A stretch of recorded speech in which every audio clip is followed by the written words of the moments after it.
Hi, khurumjari myambu myam kuire blog se namdaba aduna gunotchop ki thaba kanmandana ko ado hojikti gunotchop se loirabanina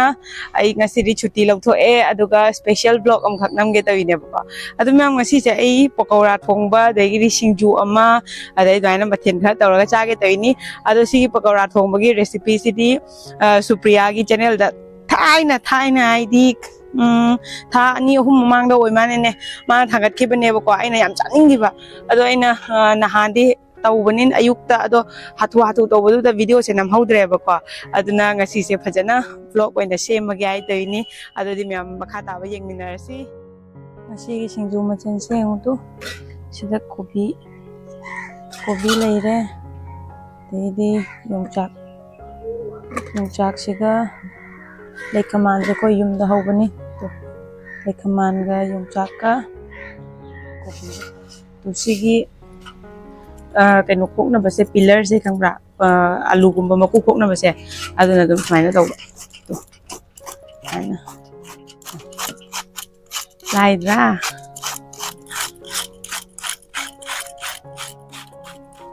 yongchak soi ba khot ba tawda ba khut ka se loira jan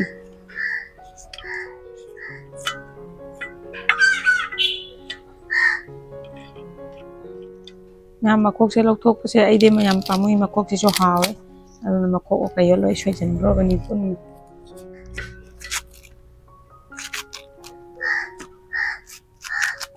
mai nang napi soi be khut ka siti loira pot ni da hey kwa sina kai no handi ni Nam ko jik singju soi be se loire machan se adok ngahak kanghallaga singju se to toine ba ko adi myam mathang da ba mung yengminar si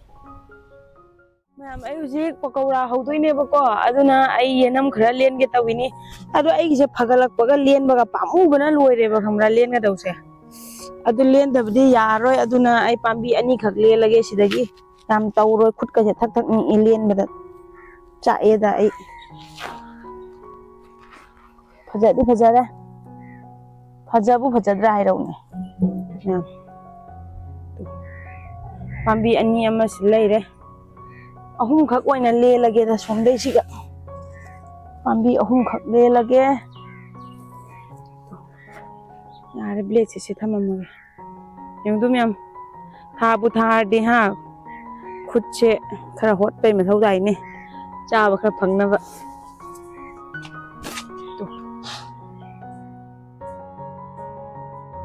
yanam se ani thokna kakcherage amana somda sok tawna bagi ai khut akai ba singsi yengbi ganu avoid to bi ro asi ani jina ai sok to bai oi hallage ba ko sina khaga lik pasidane awa bajan aduga somdai sina amu khara kup na soiraga pakora da thakna bagi tawrage asira leire tespata mana khara ma hapani aduga sina sing mana ji kup na soi bane ba ko Supriya na aduna ai chu sida kup na soi jal lage sina to awa padigom ai pambi kha thaja ba to dagi akang bam yaure lokthokrage idi sina sing khara leire sidana hairi bo khara leire kup na khara soidat lage sisu aduga myamna nahan gi do Supriya gi do tomato su khara sok to bada hapane ba ko adu di si so muk ai toksala age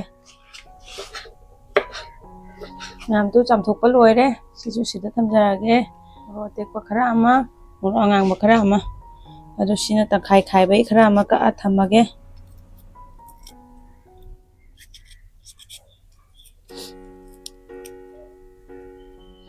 Adudi myam sida leire finally aigi machan myam se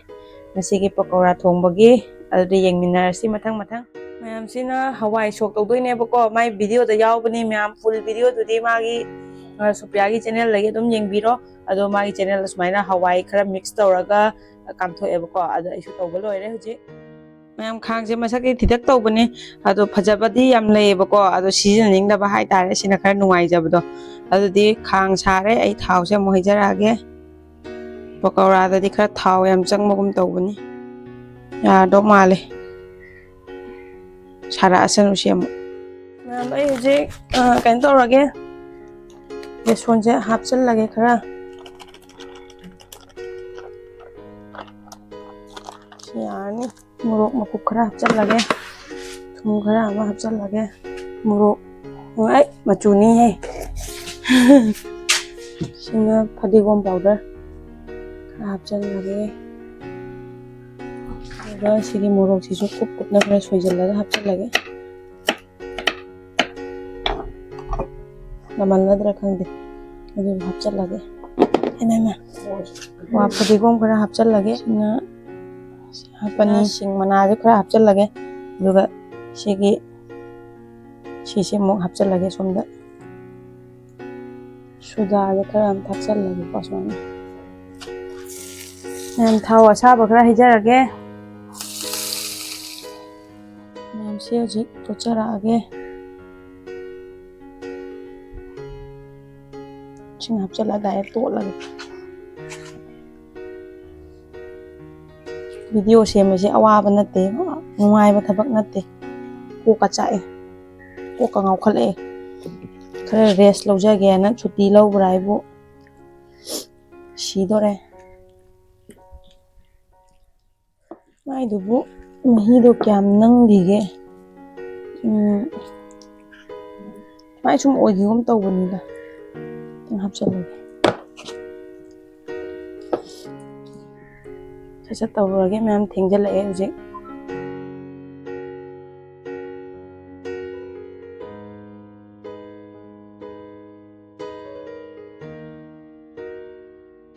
ꯃꯌꯥꯝ ꯕꯨꯒ ꯀꯥꯝꯃꯛꯏꯕꯣ ꯃꯑꯣꯡ ꯑꯃꯅꯤ ꯅꯨꯡꯉꯥꯏꯕꯅ ꯑꯩꯗꯤ ꯁꯤꯗꯣꯔꯦ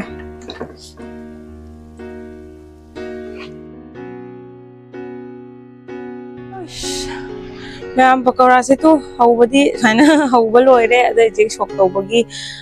ꯃꯆꯜ ꯃꯔꯥꯡꯁꯤꯡꯗꯣ ꯍꯥꯞꯆꯤꯜꯂꯝꯃꯦꯕꯀꯣ ꯑꯩꯁ ꯐꯥꯒꯤꯒꯤ ꯊꯕꯛ ꯅꯠꯇꯦꯅ ꯁꯤꯗꯤ ꯌꯥꯝ ꯋꯥꯕ ꯖꯥꯠꯅꯤ ꯑꯗꯨꯅ ꯃꯌꯥꯝ ꯑꯩꯒꯤ ꯚꯤꯗꯤꯑꯣꯁꯦ ꯁꯠ ꯁꯠ ꯂꯥꯏꯛ ꯁꯤꯌꯔ ꯑꯦꯟ ꯁꯕꯁꯀ꯭ꯔꯥꯏꯕ ꯇꯧꯁꯜꯂꯝꯒꯗꯕꯅꯤꯀꯣ ꯃꯌꯥꯝ ꯑꯩ ꯍꯧꯖꯤꯛ ꯁꯤ ꯁꯣꯛ ꯇꯧꯁꯜꯂꯒꯦꯀꯣ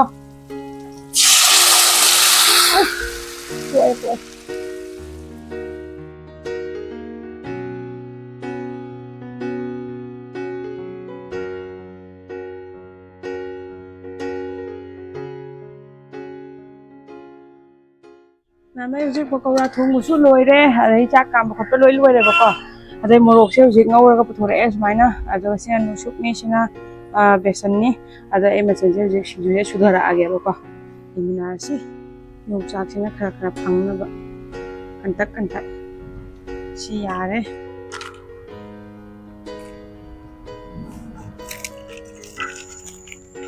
ꯌꯥꯝ ꯍꯦꯟꯅ ꯁꯥꯕ ꯌꯥꯗꯦꯕꯀꯣ ꯑꯍꯟ ꯌꯥꯎꯕꯅꯤꯅ ꯀꯌꯥ ꯁꯥꯅ ꯆꯥꯕꯗꯣ ꯃꯣꯏ ꯉꯝꯗꯦ ꯍꯥꯏꯇꯥꯔꯦ ꯇꯣꯠꯁꯜꯂꯒꯦ ꯁꯤꯒ ꯑꯃꯨꯛ ꯍꯥꯞꯆꯤꯟꯖꯔꯒꯦ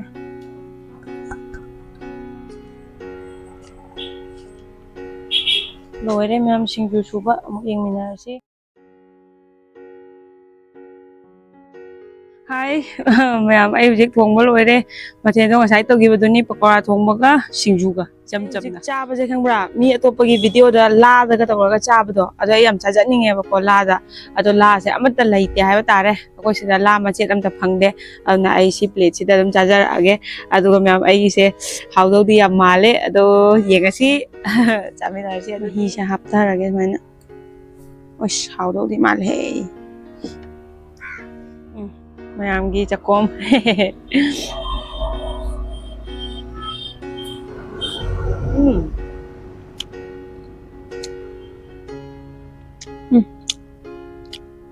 ꯍꯥꯏꯖꯟꯅꯩ ꯅꯠꯇꯦ ꯃꯌꯥꯝ ꯈꯨꯍꯥꯎ ꯑꯃ ꯁꯤꯡꯖꯨ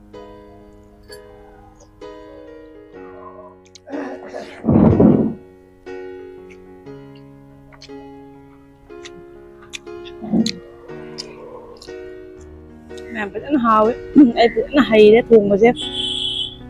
ꯕꯣꯡ ꯕꯣꯡꯒ ꯀꯥꯏꯒꯣ ꯃꯅꯨꯡꯒꯁꯦ cân pin thằng thà đã cay tại vì tụi bay cái đấy khoa của mình Hi ma'am ma'am ơi dịch chắc cha bắt tụi em how mai hình dạng đó hai đứa nằm cắn á đấy ma'am su supya cái channel đó yau cái recipe cái video đó hanjan hai mình đã prak prakang đấy ado ma'am chắc cái view try to view pakora thong ba hay tao kang go cái ado ai đi dịch yam hay đấy wow mani hai đứa nằm cắn á đấy mà xí tu lấy ba goli coi dịch cắn lấy ba goli mình đó ado không ra ma'am ai sẽ tay video mà khá ta na hấp cái này tao làm mẹ bà co ở đây giả sắt là cái bục sẽ cay cái tàu này quá đấy bà ở đây này gì kém mà tay tàu bông ngầm rồi anh gì lòng ta đã tum mani mama so school đấy halak chứ ở đây mẹasi cái vlog cd ten tak na matang sẽ lôi sân giờ cái ở đây mẹ na nungai với ta cái đi like share and subscribe tàu video mo ở đây có Supriya nangi recipe sẽ ta xem na yam thật tí na cana ba ahau mà oil rồi thank you so much mi ma'am ở đây su khang da ba hay ta ba ma'am su hay na bagi mathang thangat pira o akoi ma'am yenga tầm giờ cái okay ma'am dùng ngang lấy đây bye bye